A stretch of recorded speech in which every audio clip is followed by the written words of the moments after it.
Hello મિત્રો, આજે આપણે બાળકોના સર્વાંગી વિકાસ રિલેટેડ એક મહત્વના મુદ્દા પર વાતચીત કરવાના છે. આ સિરીઝમાં એક ચાઇલ્ડ સ્પેશિયાલિસ્ટ તરીકે હું આપ સાથે એ જ બાબતમાં સંવાદ કરવા માગું છું કે જે કોમન ક્વેશ્ચન્સ અને પ્રશ્નો લઈને વાલીઓ અમારી પાસે આવતા હોય છે. આવો જ એક પ્રશ્ન છે કે સાહેબ, મારું બાળક 1.25 વર્ષનું થયું છે અને અમે આપને ખાસ બતાવવા માટે એટલા માટે આવ્યા છીએ કે 1.25 વર્ષમાં જ્યારથી 6 મહિના પછીની ઉપરની ઉંમર થઈ છે અને બાળકને અમે ઉપરનો ખોરાક આપવાનો શરૂ કર્યો છે, ત્યારથી મારા બાળકનો વિકાસ થતો નથી. મારું બાળક બીજા બધા બાળકો કરતાં દુબળું પતલું લાગે છે અને એની હાઇટ અને વેઇટ બંનેમાં વધારો જોવા નથી મળ્યો, યા તો સ્લો ગ્રોથ થઈ રહ્યો છે. પછી ઘણી વખત અમે આવા કિસ્સાઓની અંદર ખૂબ ડિટેલ હિસ્ટ્રીમાં જઈએ ત્યારે ખ્યાલ આવે કે ક્યાંક ઇન્સ્ટાગ્રામની કે યુટ્યુબની કે કોઈ રીલ જોઈને બાળકોના માતા પિતાએ બાળકને ક્યારેય શુગર અને સોલ્ટનો સ્વાદ ચખાડ્યો નથી. હવે આ એક અગત્યનો મુદ્દો છે. એ વાત બિલકુલ સાચી છે, જે કદાચ આપણે સાંભળી હશે, કોઈ જગ્યાએ મીડિયામાંથી આપણે જાણવા મળ્યું હશે કે બાળકોને ક્યારેય શુગર અને સોલ્ટ આપવા જોઈએ નહીં. તો આ ક્યાં સુધી સાચું છે? તો આ ઇન્ફન્સી સુધી આ મુદ્દો સાચો છે, જેમાં આપણે ખાસ ધ્યાન રાખવાની જરૂર છે કે અહીં વાત થઈ રહી છે પ્રોસેસ્ડ શુગર અને સોલ્ટની, જેમાં બાળકની ઉંમર 6 થી 11 મહિના સુધીની છે.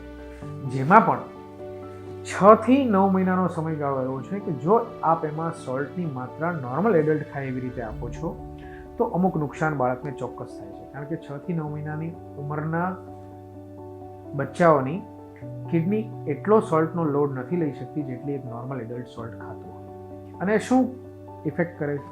તો કે સોલ્ટ એ કેલ્શિયમને ખેંચી લાવે છે કિડની સુધી અને કેલ્શિયમના સોલ્ટ ડિપોઝિશન કિડનીમાં જોવા મળે છે.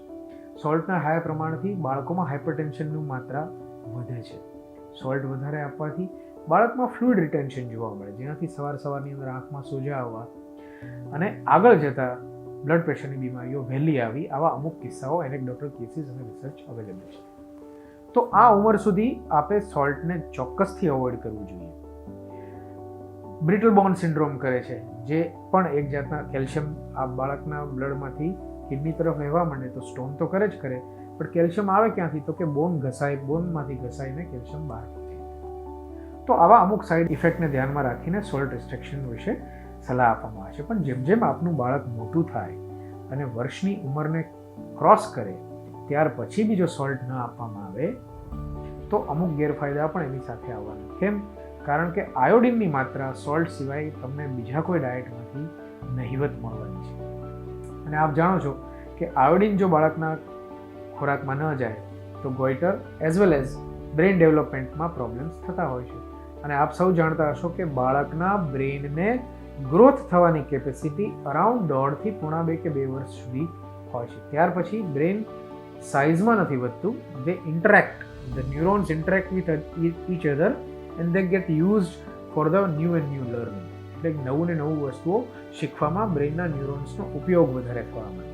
પરંતુ જ્યાં સુધી ન્યુરોનની સંખ્યા વધવાનો સવાલ છે એ 2-2.5 વર્ષ મહત્તમ ત્યાં સુધી વધતું છે. તો એ સમયમાં બાળકના બ્રેઇનને જરૂરી ખોરાક મળવો જ જોઈએ. એ માટે શું સાચું કે શું ખોટું, એના માટે હંમેશા બાળકોના ડૉક્ટરને આપણે ખુદ મળવું જોઈએ અને 1-to-1 ડિસ્કશન કરીને આવા બધા મુદ્દાઓ પર નિર્ણય લેવા જોઈએ, રાધર દેન બાળકને કમ્પ્લીટલી 2 વર્ષ સુધી કે 1.5 વર્ષ સુધી 0 સોલ્ટ 0 શુગર પર રાખો. રાઈટ છે ને આ ઇઝી?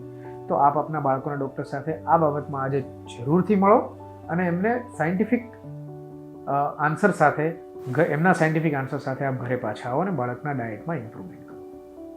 હવે વાત આવી શુગરની કે સાહેબ શુગર પણ અમે 2 વર્ષ સુધી બાળકને ક્યારેય ચખાડ્યું નથી અને મારા બાળકનો વિકાસ થતો નથી. તો હા, બિલકુલ સાચી વાત. અગેન ટિલ 1 year જ્યાં સુધીમાં આપણી ગવર્મેન્ટ એવું કહે છે કે breast feeding should not be stopped, ત્યાં સુધીની ઉંમર સુધી એડિશનલ પ્રોસેસ્ડ શુગર આપવાની જરૂર હોતી નથી. પણ શું એનો અર્થ એવો ખરો કે બાળકને ક્યારેય કશું ગળ્યું નહીં આપવાનું? તો એનો જવાબ છે ના. શુગર નહીં આપવાની, પરંતુ નેચરલ અવસ્થાની અંદર કુદરતે બનાવેલી સ્વીટ વસ્તુઓ જરૂરથી આપવાની, જેમાં બોડી પોતે જ શુગરને એક્સટ્રેક્ટ કરી લેશે અને એ શુગર એ ક્યારેય હાનિકારક નહીં હોય.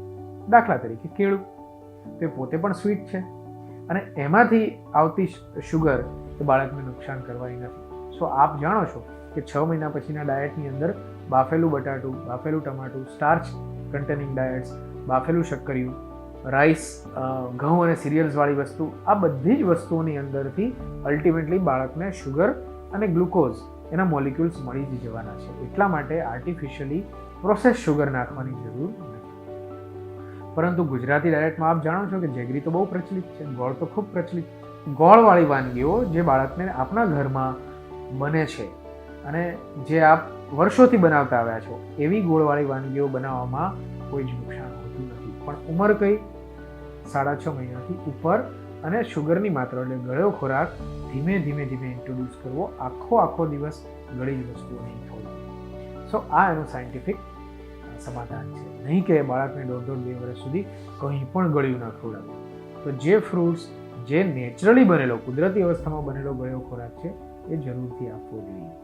એટલે કાર્બોહાઈડ્રેટ્સ પણ એટલા જ બ્રેન માટે જરૂરી છે જેટલું બાકી બધા તત્વો. સો એક સંપૂર્ણ આહાર આપો અને બાળકના ગ્રોથ વિશે પછી આપને ક્યારેય ચિંતાઓ નહીં રહે. છે ને ઇઝી?